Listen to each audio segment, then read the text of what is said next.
Hello, thanks for the invitation to talk. I'm going to tell you about some of the work we've been doing recently on memristor crossbar-based multi-core processing systems, essentially what we can do with memristor crossbar-based systems. So what we first started doing in this area was looking at device models.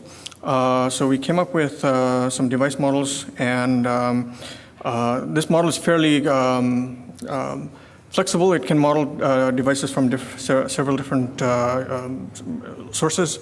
And we're using this device model in SPICE for almost all of the results I'll be showing you later in this talk.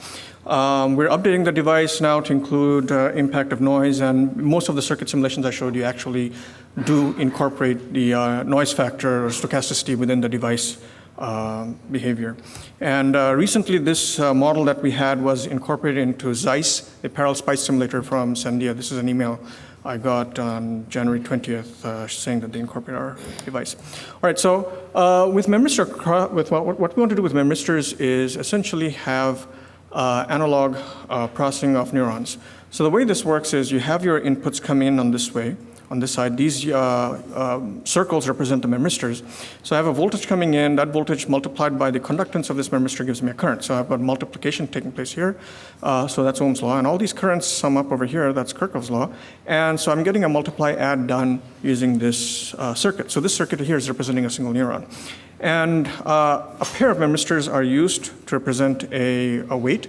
So depending on the conductance between the two memristors, you have either positive weight or negative weight.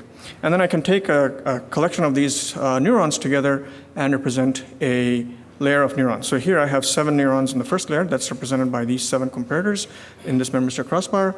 The outputs of these comparators are going into the second layer, memristor crossbar representing the second layer of neurons.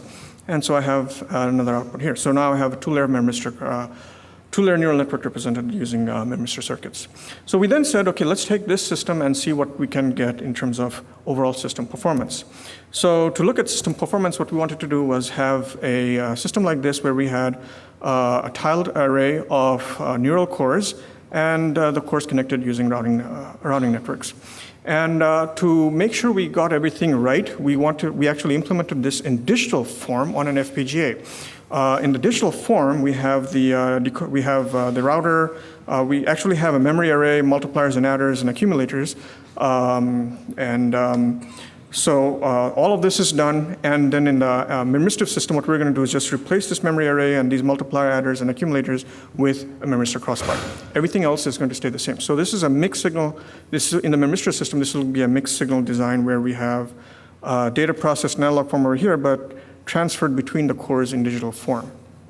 And here's the output that these are the actual inputs and outputs from our FPGA implementing an edge detection algorithm written in neural form.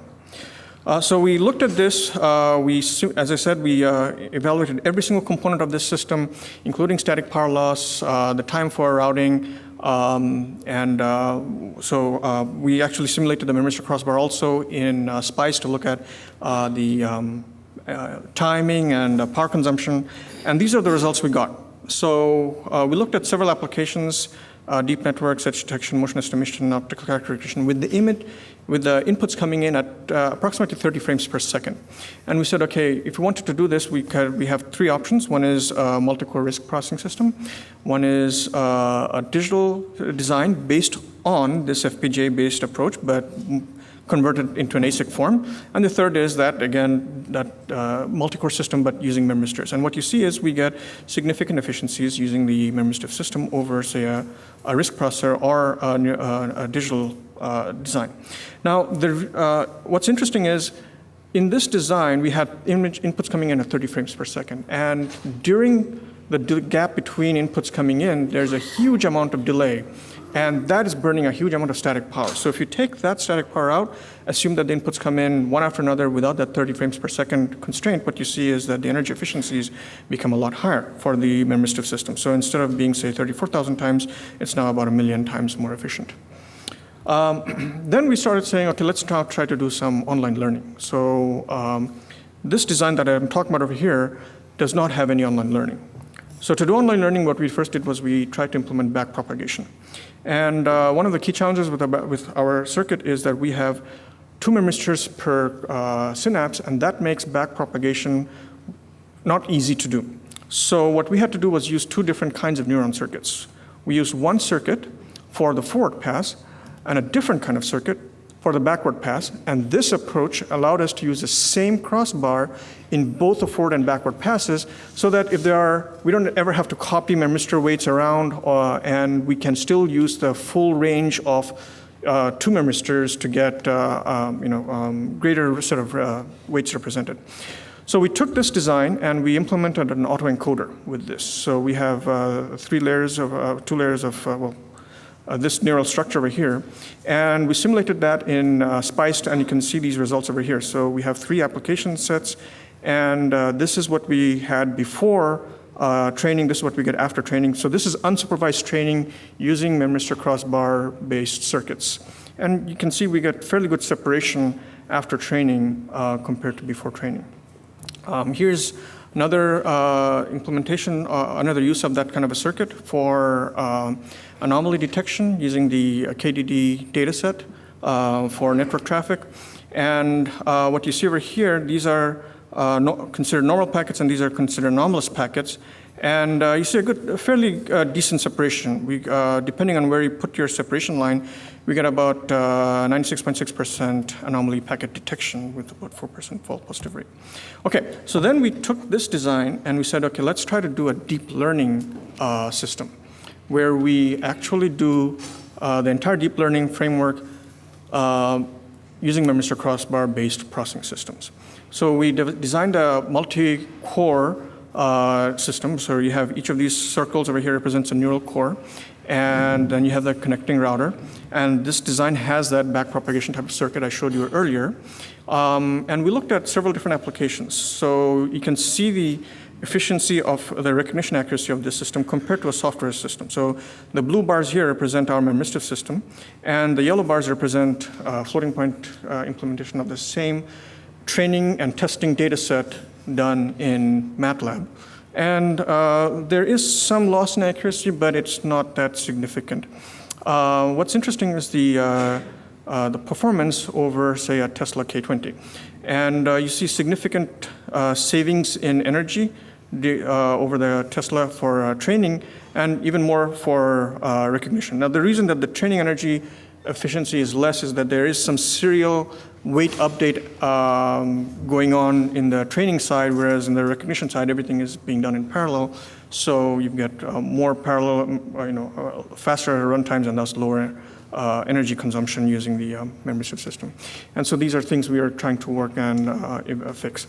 Now, this comparison is not fair. The reason it's not fair is because the GPU is doing floating point operations, number one. Number two, we're using the whole power of the GPU card here, so we don't, that includes the fan and everything else on the system. But we try to make it as efficient, as fair as possible. We transferred all the data to the GPU, ran the system 1,000 times, and did the timing collection only while we were doing the actual application. So I want to talk about a few more applications we did. We looked at implementing convolution neural networks on the GPUs, on the memristor crossbar systems. This is just recognition. We haven't done the training part of it yet. We've also done some cybersecurity applications. We implemented signature-based snort detection by actually implementing all of the state machines that you see in your snort rules implemented using memristor crossbar systems. So for instance, here's a regular expression. We converted that into state machines, and then we can implement that state machine in using a set of memristor crossbar approaches. So we get fairly low energy consumption, about 2.2 nanowatts per rule, and decent throughput. And we also have, as I showed you earlier, anomaly detection. So just a few more slides. One of the things we're looking at, why is it not moving? So one of the things we're looking at now is device fabrication.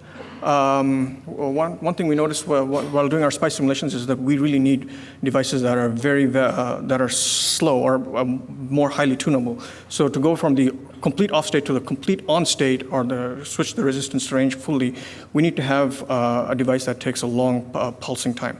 So we started looking at some devices, and these are some recent results that we have. And finally, we started looking also at implementing some applications on the IBM True North system, which we hope to eventually get onto the MemRister system. And the application is an autonomous agent that's being designed at the Air Force Research Lab. So we're working on implementing that actually right now. And finally, these are my collaborators and sponsors. Thank you.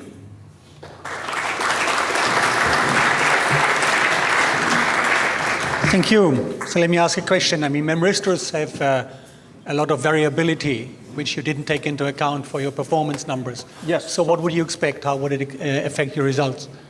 So memristors have a lot of variability in them. We did take that into consideration. One of the things we are actively working on right now is updating our memristor model to make it more accurate. And we're waiting on data from our collaborators, Sandia, for instance, to give us some more information about how the memristors behave so we can update our model.